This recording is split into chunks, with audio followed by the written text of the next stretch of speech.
Halo Sumatera Utara hari ini kembali menjumpai Anda untuk edisi siang Jumat 13 Januari 2023 bersama kami, saya Lukman Hakim Sitorus. Dan saya Widya Utami Putri, sejumlah informasi telah dirangkum tim redaksi kami untuk Anda dan berikut Sumatera Utara hari ini selengkapnya.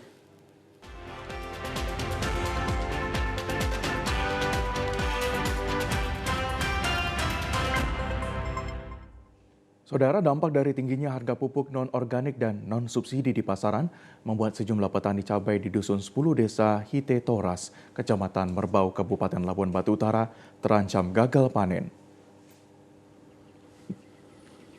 Beginilah kondisi tanaman cabai milik petani. Karena kurang mendapat asupan pupuk, kondisi tanaman terlihat gersang dan memiliki daun keriting. Ironisnya, pohon tanam cabai yang belum siap panen sudah ada yang mati dan petani terpaksa menanam ulang kembali pohon cabai tersebut. Bahkan buah cabai juga banyak membusuk di pohon. Rusaknya tanaman cabai ini disebabkan tingginya harga pupuk non-subsidi dan pupuk non-organik dengan harga berkisar Rp950.000 per karung dengan isi 50 kg. Membuat petani tidak mampu membeli pupuk dan memberi pupuk pada tanaman cabai sesuai aturan yang berlaku. Membuat sejumlah tanaman cabai terancam gagal panen. Petani cabai Baktiar Siregar mengatakan dengan tingginya harga pupuk membuat petani tidak mampu membeli sehingga pemupukan tidak sesuai jadwal. Hal ini justru menyebabkan kondisi tanah tidak subur bahkan menjadi gersang. Namun bila pemupukan sesuai jadwal aturan dalam satu rantai tanaman cabai dapat menghasilkan sedikitnya 50-80 kg. Ya, kalau ini belum tahu lah, ini kan masih dalam tahap apa nih ini? Penanaman, belum lagi ada renang untuk hasilnya. Iya, kalau ini kalau bisa ya dalam setahun sekali lah, kalau bikin dua udah nggak bisa lagi. Sedangkan kesuburan tanam pun kurang gini, apalagi mau bikin 2 kali, anak mungkin bisa. Iya, modelnya gini lah modelnya. Gara-gara pupuk nggak bisa terbeli, gara mahalnya, iya. Pupuk cabainya pun agak tersendat lah modelnya. Petani berharap agar pemerintah dapat menurunkan harga pupuk agar petani dapat membeli dan memberi asupan pupuk kepada tanaman yang mereka budidayakan. Meski Perum Bulog telah melakukan impor beras pada akhir tahun lalu, namun harga beras tetap mengalami kenaikan. Hal ini diduga penyaluran beras yang belum maksimal ke pedagang mengakibatkan lonjakan harga di pasaran tidak dapat dikendalikan. Kenaikan harga beras di beberapa pasar di Kabupaten Deli Serdang telah terjadi sejak seminggu yang lalu. Harga beras di tingkat grosir untuk kemasan 5 kg sebelumnya Rp61.000 kini naik menjadi Rp63.000. Sedangkan beras ukuran 10 kg sebelumnya dijual Rp117.000, sekarang mencapai Rp120.000. Dan untuk berat 30 kg seminggu yang lalu di harga Rp340.000, sekarang mencapai Rp350.000. Akibat dari kenaikan harga beras ini berimbas terhadap penjualan grosir yang ada di pasar-pasar tradisional karena daya beli masyarakat menurun akibat pembeli mengurangi jumlah pembeliannya. Harga beras yang dinilai masyarakat sangat mahal membuat mereka membeli secara kiloan disebabkan tidak mampu membeli dengan kemasan atau pergoni. Menurut produsen beras Johannes, harga beras melambung tinggi dikarenakan pada bulan November dan bulan Desember lalu curah hujan di wilayah Kabupaten Deli Serdang meningkat. Banjir merendam sawah-sawah yang membuat sebagian petani mengalami gagal panen, sementara yang berhasil dipanen jumlahnya sedikit. Penyebabnya satu, karena bulan 11, bulan 12 curah hujan kan meningkat tinggi. Otomatis yang petani yang menanam padi ini hasil panennya itu makin berkurang. Yang biasa satu rantai 300 kilo, hasil panennya sekarang tinggal 100 kilo. Jadi kita hitung kerugian petani itu 200 kilo, makanya kenaikan beras ini makin tinggi. Udah gitu akibat dari beras Aceh sama padi Aceh nggak ada masuk ke sini. Salah seorang pembeli, Asmawati, mengatakan akibat besarnya biaya yang dikeluarkan untuk membeli kebutuhan pokok, ia terpaksa membeli beras secara eceran yang sudah dikemas dengan ukuran 1 kg. Naik lah. Naik. Dari harga berapa ke harga berapa? Dari 12 ke 13,5. Jadi ini kenaikan beras ini Kak berdampak nggak kira-kira ke pembeli ini Kak? Berdampak lah, semua udah berdampak. Semua pada naik ya kan. Biasa beli 3 kilo cuma sekilo aja lah belinya. Gak bisa 3 kilo, gak cukup duitnya. Harapannya Kak Harapannya yang mana ya? Turunin harganya. Bisa 11.000. Masyarakat berharap pemerintah dalam hal ini Perum Bulog dapat menyalurkan beras ke daerah-daerah secara maksimal agar lonjakan harga beras dapat distabilkan. Harga material bangunan di Kota Medan naik cukup signifikan hingga mencapai 20%. Salah seorang penjual material bangunan, Dewi, mengatakan kenaikan harga material sejak pandemi COVID-19 hingga saat ini selain disebabkan naiknya harga BBM yang telah ditetapkan oleh pemerintah beberapa waktu lalu, juga pasokan material yang terbatas. Terbatasnya pasokan material seperti harga batu bata mengalami kenaikan karena pada bulan Oktober hingga Desember 2022 musim penghujan, hingga harga batu bata mengalami kenaikan dan juga mengalami kelangkaan. Batu bata merah biasa ukuran kecil harganya Rp180.000 naik menjadi Rp220.000. Ukuran besar batu bata dari Rp500 menjadi Rp600 per unit.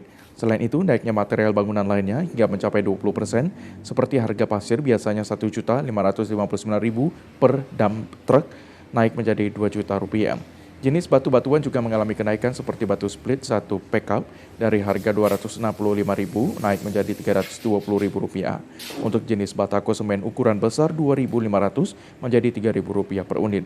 Harga semen dari Rp65.000 per sak naik menjadi Rp75.000. Sementara itu, Dewi juga mengatakan saat ini harga keramik dan granit mengalami kenaikan hingga 20% karena banyaknya permintaan dan karena banyaknya pembangunan rumah tinggal. Semenjak pandemi ya semua barang material semua naik, bahan bangunan. Dari segi besi, keramik, granit, cat, semua pun naik.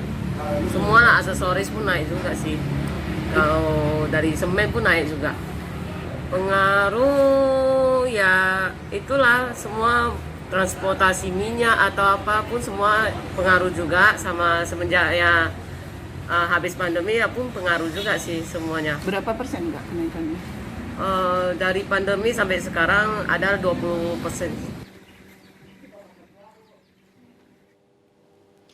Pemirsa, kerap melakukan aksi tawuran di tengah malam yang menimbulkan keresahan masyarakat. Tim Tawon Pemburu Begal Polrestabes Medan mengamankan 10 pemuda yang diduga kuat merupakan anggota geng motor.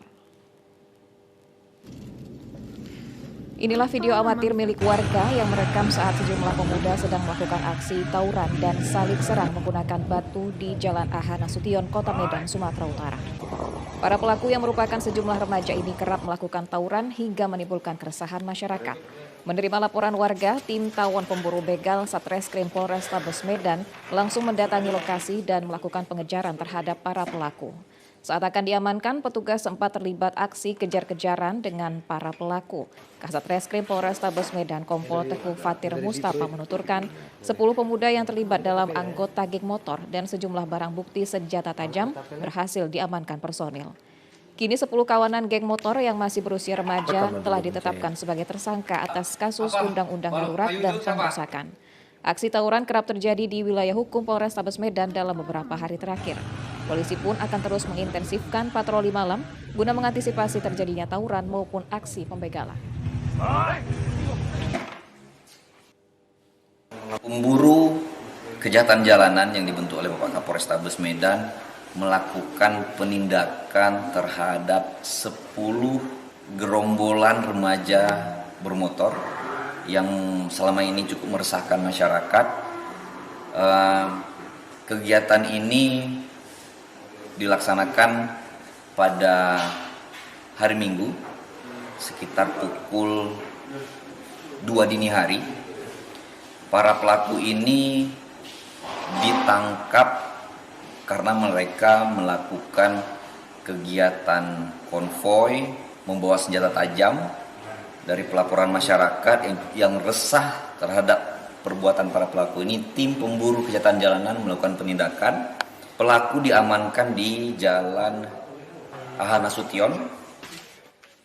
Para pelaku ditangkap karena melakukan konvoi dengan membawa senjata tajam dan meresahkan warga. Atas dasar itu, polisi mengamankan 10 orang remaja diduga anggota geng motor dan kini telah ditetapkan sebagai tersangka.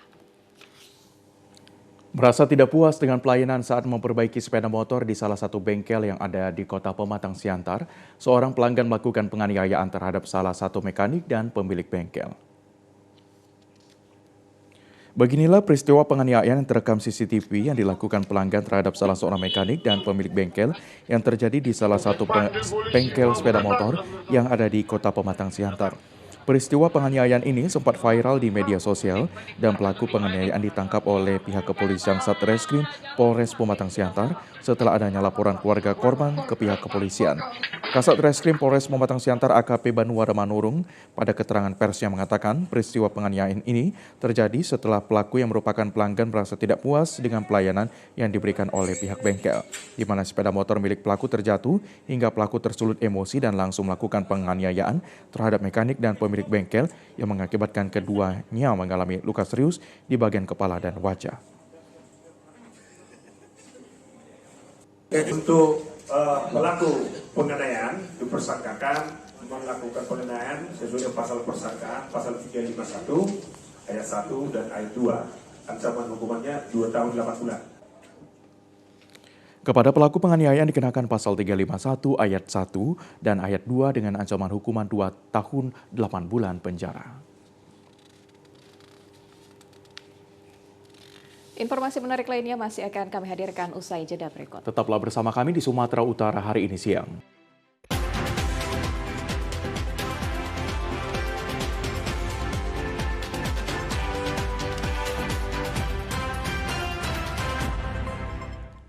Selamat siang dan selamat bergabung bagi Anda yang baru saja menyaksikan Sumatera Utara hari ini. Saudara Menteri Pemuda dan Olahraga Zainuddin Amali memimpin rapat koordinasi penyelenggaraan F1 H2O World Series yang digelar di DPSP Danau Toba. Menteri Pemuda dan Olahraga Zainuddin Amali meminta publikasi pelaksanaan event F1 H2O diperbanyak. Hal ini disampaikan Menpora pada rapat koordinasi persiapan F1 H2O di Bali G. Perhelatan F1 Powerboat diperkirakan disaksikan 140 juta orang melalui jaringan kabel atau jaringan medsos dan digital. Untuk di Bali G ditargetkan dihadiri penonton berkisar 20.000 hingga 25.000 orang. Menteri Pemuda dan Olahraga Zainuddin Amali mengatakan event F1 H2O tersebut tidak kalah menariknya dari F1 di darat seperti yang sudah terlaksana di Mandalika beberapa waktu lalu. Menpora meminta seluruh stakeholder terkait serius mempersiapkan kegiatan yang tidak lama lagi akan berlangsung, mengingat F1 H2O di Danau Toba menjadi seri pembuka dunia tahun 2023. Dalam kesempatan ini, Menpora meminta sisa agar event F1 H2O ini terus dipublikasikan kepada masyarakat. Rapat koordinasi persiapan pelaksanaan F1 H2O. Teman-teman tadi sudah mendengarkan rapat kita membahas tentang persiapan baik oleh pemerintah pusat, pemerintah provinsi maupun pemerintah kabupaten yang ada. Nah, teman-teman sekalian, ini adalah satu kebanggaan kita. Kebanggaan buat masyarakat di sekitar Danau Toba, masyarakat Sumatera Utara, dan juga Indonesia secara keseluruhan. Pada kesempatan itu, Menteri Pemuda dan Olahraga Zainuddin Amali meninjau langsung progres pembangunan dan persiapan event balap speedboat F1 H2O di lapangan Sisingamang Raja, Bali G, Kabupaten Toba. Menpora optimis bahwa event F1 H2O yang digelar pada 24 hingga 26 Februari 2023 ini dapat terlaksana dengan baik di Kota Bali G, Kabupaten Toba pada bulan Februari 2023 mendatang. Dalam kunjungannya, Menpora didampingi Gubernur Sumatera Utara Edi Ramayadi, Kapolda Sumatera Utara Irjen Panca Putra Simanjuntak, Bupati Toba, Kapolres Toba dan Dandim 0210, Letkol Infantri Harisandra, dan Direktur Informasi dan Komunikasi Perekonomian Maritim Kominfo Pusat Septriana Tangkari. Menpora juga menjelaskan bahwa F1 H2O merupakan kejuaraan dunia balap speedboat yang diselenggarakan Union International Boatonautic dan disponsori oleh H2O sehingga seringkali disebut F1 H2O. Dalam kesempatan ini, Menpora juga menegaskan bahwa fasilitas yang akan digunakan F1 H2O nantinya terus dipersiapkan dengan sebaik mungkin. Kita tinjau lapangan, ternyata yang dilaporkan pada saat rakor sama dengan apa yang kami. Dan setelah saya lihat, karena waktu serah terima atau handovernya saya dan Pak Bupati yang menerima dari Uni Emirat Arab. Kita melihat, saya punya keyakinan ini lebih bagus dari tempat yang sebelumnya.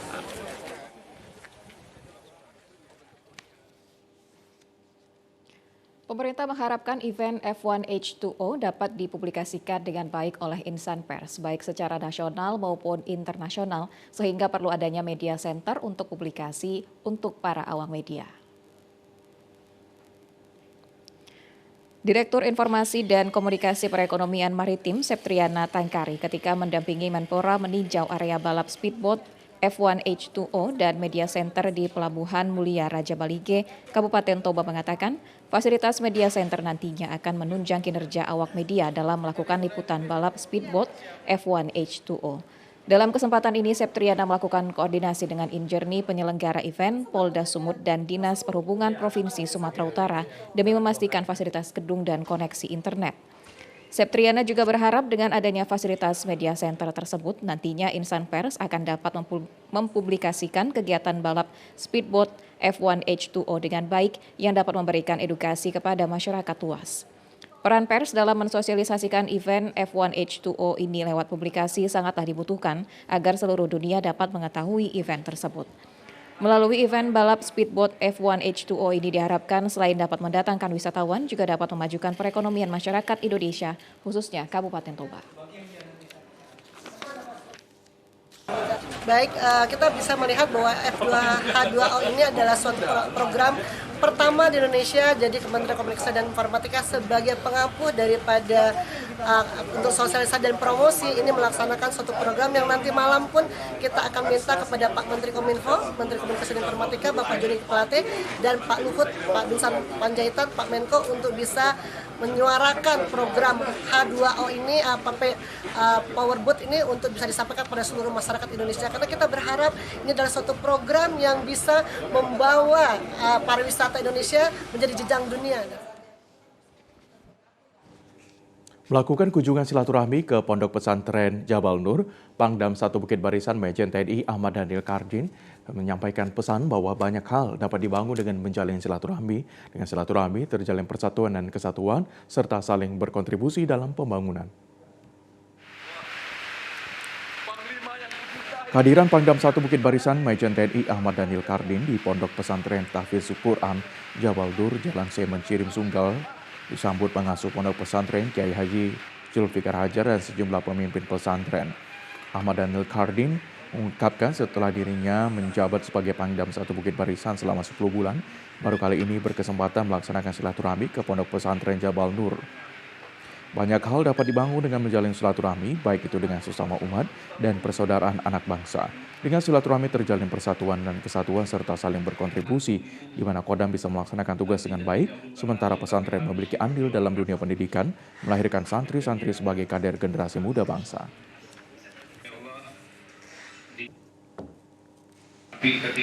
Ya, hari ini saya berkesempatan untuk hadir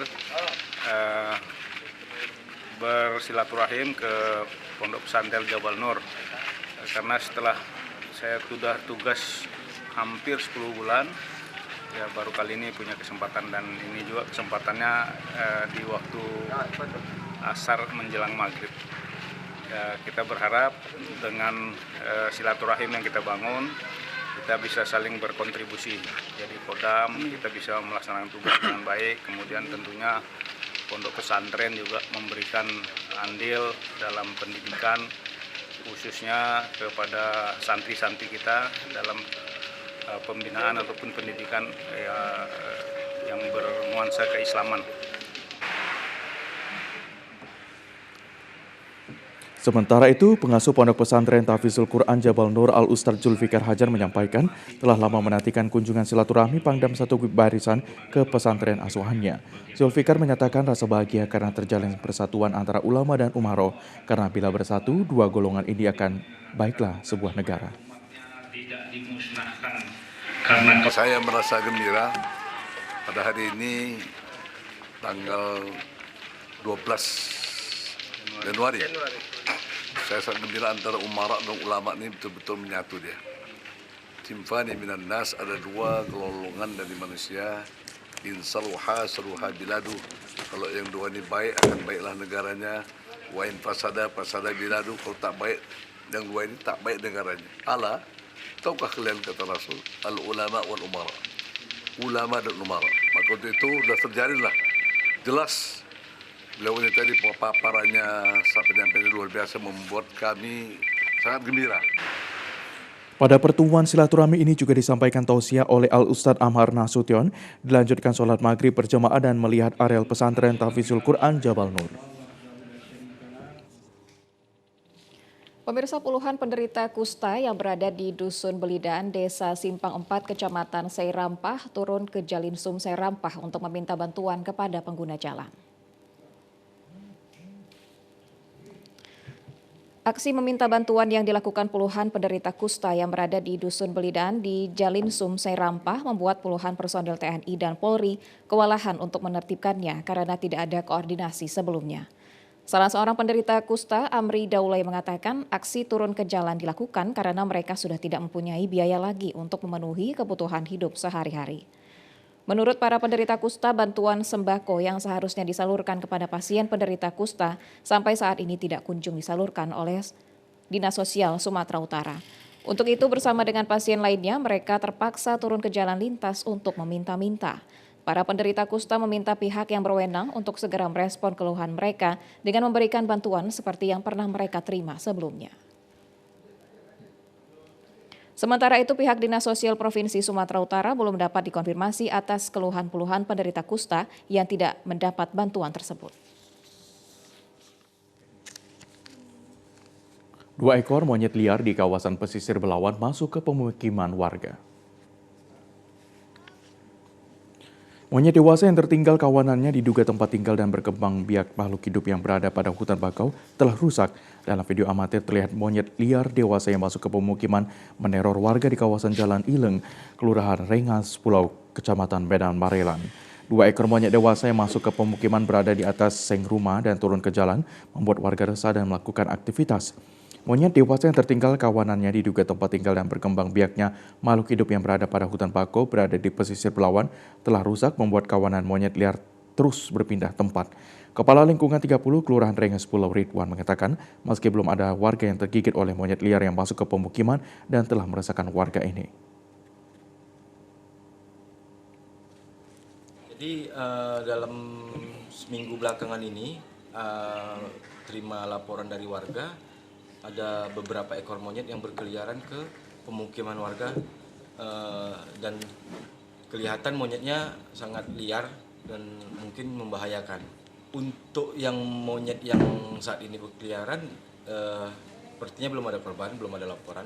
Tapi kalau yang 2 tahun yang lalu sempat ada monyet liar gini juga masuk ke pemukiman warga, ada beberapa orang menjadi korban. Kini 2 ekor monyet liar yang masih berkeliaran dan membuat resah warga yang takut untuk melakukan aktivitas berharap petugas BKSDA dapat menangkap dan memindahkan monyet dewasa tersebut sebelum menelan korban. Sejumlah informasi lainnya akan kembali kami hadirkan usai jeda berikut. Tetaplah bersama.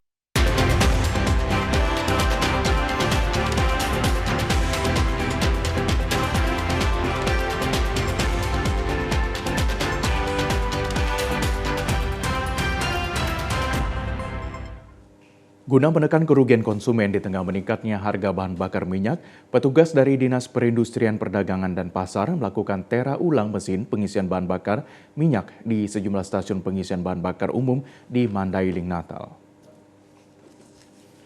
Petugas Dinas Perindustrian Perdagangan dan Pasar Kabupaten Mandailing, Natal melakukan tera ulang mesin pompa pengisian bahan bakar minyak di sejumlah stasiun pengisian bakar umum. Tera ulang ini dilakukan untuk mengetahui apakah BBM yang keluar dari mesin SPBU tersebut sesuai dengan takaran standar uji yang diakui secara legal dari UPT Metrologi. Pemeriksaan dilakukan mulai dari BBM jenis Pertalite, Pertamax, Biosolar, dan Dexlite. Setelah melakukan pemeriksaan, petugas juga mengambil sampel ukuran literan BBM sebanyak 2 kali dengan kecepatan yang sama yang keluar dari mesin SPBU. Setiap SPBU yang dikunjungi tim diharuskan untuk membuka kotak pompa ukur guna memeriksa berbagai ondertir peralatan yang ada di dalam mesin. Kadis Perindak Mandailing Natal Parlin Lubis mengatakan pengawasan ini dilakukan untuk melindungi konsumen dari praktek penipuan dari pengelola SPBU. Pengawasan ke sejumlah SPBU sudah hari ketiga dilaksanakan. Himbau dari pemerintah Kabupaten Mandailing Natal melalui Dinas Perdagangan karena SPBU ini kan sebuah usaha yang memberikan pelayanan kepada masyarakat khususnya pengguna bahan bakar minyak. Tentu kita menghimbau agar peralatan dan perlengkapan untuk alat ukur yang mereka gunakan tentu harus sesuai dengan standar sebagaimana yang telah diatur oleh peraturan perundang-undangan. Nah, tujuannya adalah untuk melindungi konsumen. Kepada para konsumen tentu juga kami menghimbau jika seandainya masyarakat ada keluhan terkait volume ukuran dan sebagainya, itu tentu mungkin bisa disampaikan kepada Dinas Perdagangan.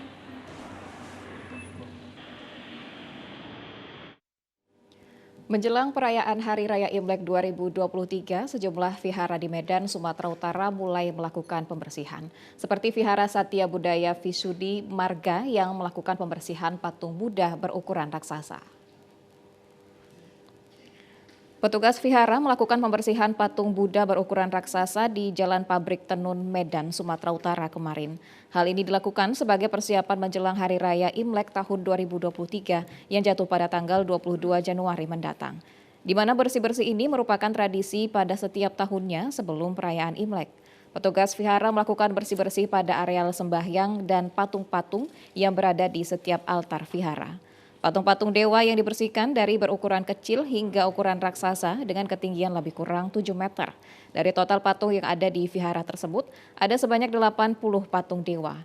Pada setiap altar vihara disediakan ruang atau tempat sembahyang umat Buddha yang dilengkapi dengan berbagai karakter patung dewa. Petugas vihara bernama Sarto mengatakan pembersihan tempat sembahyang dan patung Buddha dilakukan 2 pekan menjelang perayaan Imlek.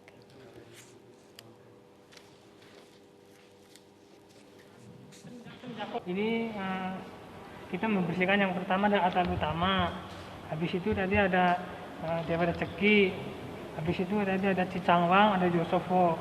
Kalau yang Josofo itu adalah untuk apa kita masih hidup, kita minta sehat, pokoknya intinya sehat-sehat. Yang sebelah sini adalah leluhur yang udah meninggal, ya ada Swiceling, ada penjerat, terus ada yang udah meninggal. Terus yang sebelah sini lagi adalah dia Dewa Rezeki. Itu kita minta rezeki. Ini pembersihannya karena itu menyambut Hari Raya Imlek. Jadi kita semua bersih-bersih dari bawah, lantai 2, lantai 3, semuanya. Pokoknya kita bersihkan semua. Vihara Satya Buddha Visudi Marga menjadwalkan pelaksanaan perayaan Natal, perayaan Imlek Minggu siang 22 Januari mendatang. Sementara itu, Saudara, menyambut Hari Raya Imlek, omset industri rumahan pengrajin hiyo meningkat tajam. Penggunaan hiyo meningkat sebagai pelengkap dalam ritual ibadah. Produksi hiyo meningkat pada industri rumahan yang berada di Jalan Sunggal, Medan. Meningkatnya permintaan hiyo dari berbagai daerah membuat pelaku industri rumahan pengrajin hiyo menambah produksi. Hal ini terjadi 2 pekan menjelang perayaan Imlek tahun 2023. Industri rumahan yang berada di Gang Mangga ini memproduksi hiyo naga dari ukuran kecil hingga ukuran besar yang memiliki ketinggian seperti orang dewasa. Hiyo dijual dari mulai harga termurah Rp20.000 hingga ukuran besar dijual dengan harga Rp350.000. Hiyo sendiri merupakan dupa yang diproduksi dari bahan serbuk kayu yang memiliki khas tersendiri. Warga keturunan Tionghoa memakai hiyo dalam proses sembahyang atau ritual keagamaan. Pada saat perayaan Imlek, hiyo lebih banyak digunakan oleh warga keturunan Tionghoa dalam ritual keagamaan. Proses pembuatan hiyo masih menggunakan metode lama cukup menarik. Kebanyakan hiyo diproduksi dengan ciri khas gambar naga, diproduksi dengan berbagai tahap. Pada tahap pertama, pembuatan hiyo dilakukan dengan bentukan serbuk kayu yang polos. Selanjutnya, batangan serbuk kayu yang polos tersebut diberi hiasan gambar naga yang menggunakan cetakan naga yang telah disediakan sesuai ukuran batang hiyo. Usai pembuatan gambar naga tersebut, hiyo sendiri memasuki proses pewarnaan. Warna hiyo dibuat sedemikian rupa dengan varian warna mencolok dan tetap memiliki warna yang khas, yaitu merah. Pengiriman paling banyak dia di akhir tahun ini lah, 2 minggu sebelum Imlek ini yang puncak-puncaknya. Tahun semalam dibanding tahun ini, tahun ini lebih ada peningkatan. Karena Berapa persen? ada kira-kira ada kebebasan lah gitu. Kebebasan untuk berkumpul gitu. Tahun ini dengan sebelum Covid memang berimbang lah. Kalau Covid itu mungkin bisa turun 40% gitu. Pemesan hiu produksi industri rumahan ini hingga mencapai luar Kepulauan Sumatera. Pada perayaan Imlek tahun 2023, pemesanan hiu lebih meningkat.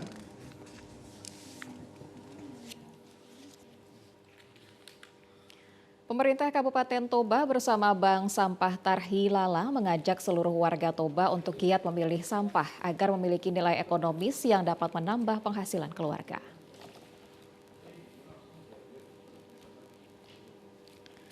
Sampah kertas, plastik, botol minuman, besi yang sudah tidak terpakai masih bisa memiliki nilai ekonomis. Untuk mensosialisasikan sekaligus mengedukasi warga Toba, pemerintah Kabupaten Toba bersama Bank Sampah Tarhilala menggelar pesta rakyat Tarhilala yang dirangkai dengan bazar murah dan undian berhadiah di Kompleks Tugu DI Panjaitan. Salah seorang warga, Paulina Aritona, mengaku senang karena sampah di rumahnya bisa ditukarkan menjadi sembako. Ia berharap kegiatan serupa bisa dilakukan lebih sering di Balige karena lebih dekat menjangkau warga perkotaan. Biar bisa digunakan kan yang tertulis di situ, bisa ditukar sama minyak, gula gitu ya kan. Nah, gimana kira-kira manfaatnya untuk masyarakat kecil kira-kira Bu? Ya bagus lah karena bermanfaat, bisa ditukar buat sembako. Panitia menetapkan harga berbagai jenis sampah antara lain botol bekas air mineral Rp5.300 per kilogram, tutup botol kemasan Rp3.300 per kilogram, tutup air galon Rp3.800, kardus Rp1.500 per kilogram, koran Rp4.000, aluminium Rp10.000 per kilogram, dan jenis lainnya. Salah seorang pengelola sampah mengatakan warga bisa datang dengan membawa sampah masing-masing dengan terlebih dahulu memilah jenis sampah untuk mempermudah mengkalkulasikan nilai sampah sesuai dengan timbangan dan jenisnya. Hasil dari penjualan sampah bisa ditukarkan dengan sembako murah yang telah disiapkan panitia. Usai jeda berikut, Sumatera Utara hari ini siang akan segera kembali. Tetaplah bersama kami.